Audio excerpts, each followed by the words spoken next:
A sweeping Conservative by-election win kick-started the week in federal politics. You know, the Conservative Party represents the values of people in Durham.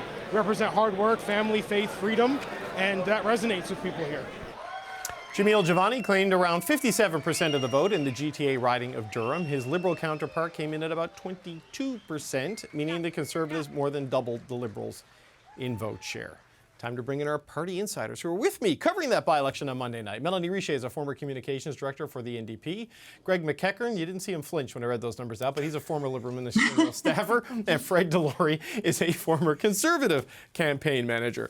And Fred, you can't get enough of this by-election win. You wanted to highlight this. You think this is the top thing of the week. Yeah, I don't think we've talked about it enough. Yeah, all right, 2 hours on Monday. The results really align with the national polls, and I think that's the story it tells. We look at polls all the time, and people wonder, well, they're just polls, they're just snapshots, they're not real.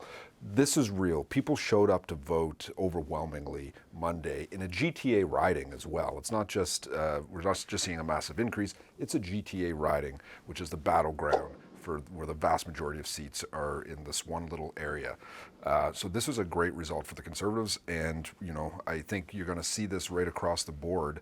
The tide is rising. There's a blue wave coming. Quebec is the last place that hasn't broken yet, but we're also seeing that in the national polling now too. We're seeing in Leger Marketing and Angus Reid are showing a rising lift there for the Conservatives. There could come to a point soon where we could be leading in every single province. Okay, I asked this question not to downplay the significance of the result, but the fact that it was only a 28% voter turnout, which is low even in a by-election, does that in any way change how you analyze it? It doesn't, because if you look at the polls, we look at national polls, it's 500 to 2,000 people that participate in national polls. Right. There's tens of thousands of people that voted that night. Makes it an incredibly significant number. If there's 27% turnout or 50% turnout, the percentage would have been the same. Right. And Greg, I guess from your perspective, it's already paying off for the Conservatives because Jamil Javani and Doug Ford are in a fight today. I mean, how do you think this is playing? I know. It's been an interesting week, right, from Monday to now. I'd like to thank Doug Ford for his little help as we approach this panel today. But it does go to the point. Okay, we've heard an awful lot about this by-election, and I get it. It's through the lens of Liberals are doing bad in polls, but this is a riding that we didn't do well in during the Liberal sweep of 2015. So it does feel like the victory lap has gone on a little bit. Again, if it had gone my way, woohoo, we'd be talking about it too. This would be your pick tonight, yeah. But I think the story today about Doug Ford coming out against Jamil's comments, I think is interesting because there's been something in the background here. Rob Benzie from the Toronto Star said it on your panel, I think last week. The successful candidate, the MP-elect, is a big personality. And Doug Ford learned that the hard way because they gave him a big appointment, and he was very critical of them and resigned in a very public fashion. That, in politics, we talk a lot about team play. That does not suggest a team player.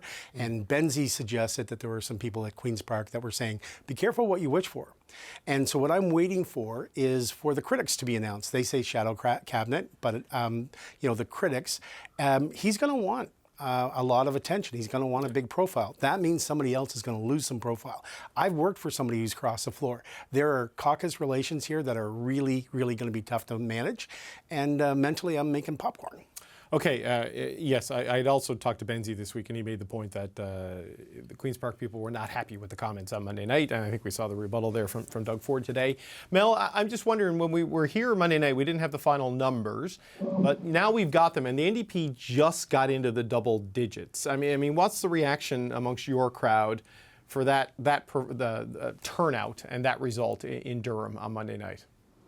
Right. We weren't expecting a huge turnout, but I don't think anybody's particularly pleased with the numbers that they saw. To your point, when you talked about the low voter turnout, I think both the NDP and the Liberals probably need to look at that and see, was that some of their vote share that stayed at home because they weren't motivated to come out like the Conservative base was motivated to come out. But on this issue, I find myself kind of in between Fred and in between Greg a little bit. I think, yes, the Conservatives are probably touting it a little bit too much. It is a safe Conservative riding. But to, the flip side of it, the win of more than 30% from the Liberals, I think that does tell a story, right? So there's a bit of a story to tell on both sides of this. And as it relates to the NDP, I don't think anybody's pleased by that number, but I also don't think that anybody is is too panicked because they weren't expecting a huge number or a huge vote share in that by-election. Right, and so that gap, Mel, tells a story, and this week we've seen Liberals telling stories to the Hill Times and other places, and this is your pick where they're expressing frustration. The ever-present anonymous Liberal source, they're back, folks, expressing frustration in what happened in Durham on Monday. What are your thoughts on that? Yeah, I just think it's bad discipline, right? There are enough kind of bad stories for the Liberals right now to go around. You don't need to give yourself another one. And really, these Liberal MPs are giving themselves another one. And at this point, we hear rumors, are some people displeased with the leader, or some people hoping the leader stays on. You're kind of a year in some way, so kind of do it or don't do it at this point. These stories of Liberal sources saying things are going well, we really need to reevaluate, doesn't make Canadians confident that they have a plan and that they know where they're going. So I think more that we see of this, I think the worse it is. It's hard to see how they can turn it around when their own folks are, talking to journalists and saying things are really bad.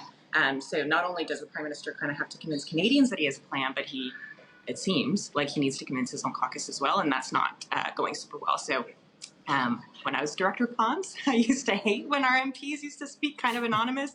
Things are going bad, so I'm sure folks in the Prime Minister's office aren't pleased by this either. Yeah, the story for people who haven't seen it, Greg, in case you haven't read it, but I'm sure you have, in the Hill Times, this is the headline. Some Liberal MPs say Durham by-election results a, quote, canary in the coal mine, and, quote, high time to re-examine some of our most basic assumptions. For people who are saying in the run-up to that, it's only one by-election, don't freak out about it. There's some freak out happening, it seems. Is it just a bit of smoke, or is there a fire happening in the caucus of anxiety here? Well, for one, I would say the Hill Times, Abbas Rana has excellent sources. He sure does. And he often has stories like this, and he's got a good pipeline. But I've seen this movie before. Jane Tabor used to have the Ottawa Notebook and the Globe and Mail, and it was filled with people who had talked about who were unnamed Liberal sources. I don't get the sense that the anger within caucus is directed so far at the Prime Minister himself. But there are people waiting there's been some hirings around communications. There was a major communication issue this week with a cabinet minister around an announcement. And I talked about this 2 weeks ago. Rank and file Liberals have very little patience for their own goals right now. With everything else is going on. Yes, you can use this by-election as a catalyst to talk about it. The reality is, there was a by-election in Oxford, strong Conservative riding where we came within around 2,000 votes about a year ago. We didn't have the same type of conversations that everything is fine. But again, there are people who have their own axe to grind. There was a cabinet shuffle last fall, and not everybody got in. You're going to have some of that. But to Mel's point, yeah, it's not helpful. The NDP are dealing with this in BC right now in a much more public way, with Robinson leaving, first cabinet and now caucus. So I guess it could be worse. So just quickly, do you think MPs are mad or despondent? It seems a little bit more like despondent. Yeah, anger takes a lot more energy, and I think what they have to be really careful of is when they get resigned. There was a period of time with Michael Ignatieff, people were very unhappy, and you start to see the leaks coming out more and more. I think that's what you need to watch for. But right now, people are kind of wondering, what are we going to do? Right. So Fred, Greg mentions the Oxford by-election where Arpancana won. It was a narrower than expected victory, but that's because there was a lot of controversy around the nomination there. And the Conservatives kind of had a near own goal there in that they made that race tougher than it needed to be, with the leader's office getting involved in the nomination, right? So it's like, what do you make when you see headlines like this coming out after a by-election loss like Monday night in Durham? Right. Well, just back to Oxford for a quick second. There's 4 by-elections at that same time. Conservatives went backwards in 3 of them, despite being up in the polls. And that had more to do with the leader's recognition and some people who had concerns about his negatives. And they went to ground, and basically rebranded him and pushed that out. And that's why I think we've seen the numbers where they are. But to this Hill Times story, to me, it doesn't look like MPs are getting mad at the Liberals. It's more like, guys, we're in trouble. We need to do something. And they're not doing anything. We've been talking for 6 months now on this show about how there's no narrative, there's no story, and there's nothing here that we're seeing. from the Liberal team that says why they want to be in government and what they're doing. And I think these MPs are getting very, very worried that time is running out. Yeah, it seems clear at this point in the calendar more than calibration is required. And I don't know if we're going to see that or what we're going to see. But Greg, speaking of a story to tell, Frank Caputo had one this week, and you think this was a mistake. Yeah, so Frank Caputo is the conservative justice critic, and I checked his bio. He's a former Crown prosecutor. He's a former parole officer. Yet he seemed to be very surprised that there are recreation facilities in Canada's prison system. I'm not a lawyer, and I don't play one on TV, but I watch TV, and I saw Oz, and I saw Law and Order, I saw The Longest Yard. All the documentaries. This is not a surprise to me. So I'm thinking about somebody who, he actually taught law as well. How could someone not know this? And Bruce Arthur from the Toronto Star did an excellent job of acquitting this in a column. But the reality is, I doubt that the MP was surprised. This was about generating outrage. So my question is, does this qualify him to be a justice minister or disqualify him? I'm starting to think that in a Pierre Poilievre cabinet, this actually promotes him, because this is what they're doing. They're auditioning to be in cabinet, and to hell with the truth. I'm going to get to Fred in a minute, but Mel, I want to come to you on this first. I mean, this is about Caputo put out a video and did some interviews expressing anger that there was a hockey rink, one of the outdoor makeshift ones, and tennis court at the prison that Paul Bernardo is now in, and that I believe Luca Magnotta may also be in. And basically, I think they called it a serial killer hockey rink. Though it predates their arrival and actually predates this government, its existence. So what do you make of this particular issue being raised by Mr. Caputo in the way Greg described it? Right. Well, I think there's a few concerning ways that this kind of went about. To Greg's point, this is somebody who was a former Crown prosecutor. He should know better. So the fact that you're either pretending that you don't know better or you don't know better, I feel like is making an issue that is a pretty sensitive issue, and you're using it as a partisan football. And when I saw that kind of on my Twitter feed this week, all I could think of is, oh gosh, those poor families, those poor loved ones of the women that were killed by Paul Bernardo, having to see this used as a video to, I don't know if it's fundraise, I don't know if it's clicks, I don't know if it's, to get some more outrage. It just felt really gross. I think that that's probably the most concerning part of it all is using it as kind of another issue to hit the Prime Minister. And there are many things that you can criticize the Prime Minister on. And even on this, on justice issue, on justice reform, there are legitimate issues that could go on. And even this one is, can be legitimate, but there's a way to do it. And this just didn't pass that bar for me this week. So, Fred, it's been confirmed that this hockey rink was at this prison as early as 2014. I mean, Stephen Harper didn't build this for Paul Bernardo, right? Like, they have recreation facilities in prisons to make it safer for the people who work there looking after these criminals. I mean, what's going on here? Well, I think the issue is that Mr. Bernardo and Mr. Magnotta is in this prison and not in a federal maximum prison. That's the concern, I believe, that this is rooted in. Why are they at this type of prison that has these type of facilities? These are terrible serial killers that should be not given these type of opportunities or these type of prison conditions. They should be in something more serious. And that's, I think, the vast majority of Canadians would agree with that. And that's what I think the message is that they're trying to get out. But we went through this a year ago, and it's the prison system that makes these decisions, right? It's not a political decision. We don't want politicians, is the argument, making decisions on who does their time where. And I mean... But it's legislation that establishes all of these, including our prison system. If you look at... But also jurisprudence. The courts determine some of this, right? How people should be treated.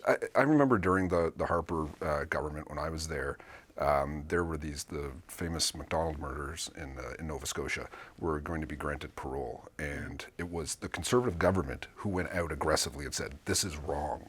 It feels the Liberals believe that, whatever happens when they're in government, that it's just fine, it's nothing they can do about it. They can say it's wrong and they can do something about it. Harper brought in, or was going to bring in legislation to change parole. That's when we lost government.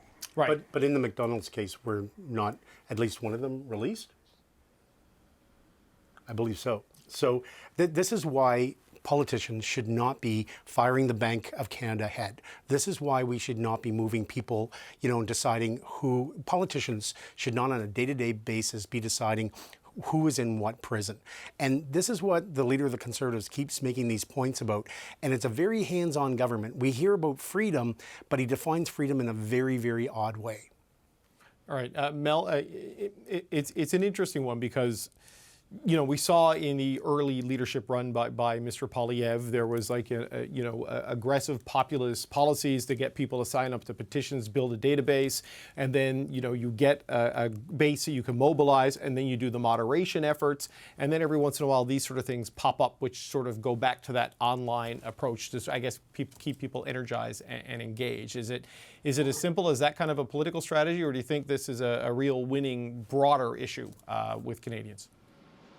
Right. Well, like I hear that community safety is an issue that Conservatives want to focus on, and that could be a good issue for them to focus on. But to your point, like the heightening of the volume or the raising of the volume, I'm basically saying the same thing twice. It seems to just not, I think, connect with a lot of people, and it just seems to want to have the goal of making people angrier instead of trying to solve any problems or being constructive about what we can be constructive about. And I think that's the bigger problem here is the just making it so partisan that folks who are watching are just like, what is happening? My dad used to be a prison guard in jail, and if he watches this, he's like, oof, you either don't understand or you're trying to score a political point. And when people start seeing that all you're trying to do is score political points instead of take a really serious issue that, is people died, people were killed, brutally killed. And the fact that it's being used as kind of a political football is I think, disappointing. Okay. Look, gang, I always appreciate you guys coming in on Friday or joining us remotely, as the case is, Mel, to talk about this in a sensible, respectful way. Appreciate it. Melanie Richer, Greg McEachern, and Fred Delory, thanks so much, gang.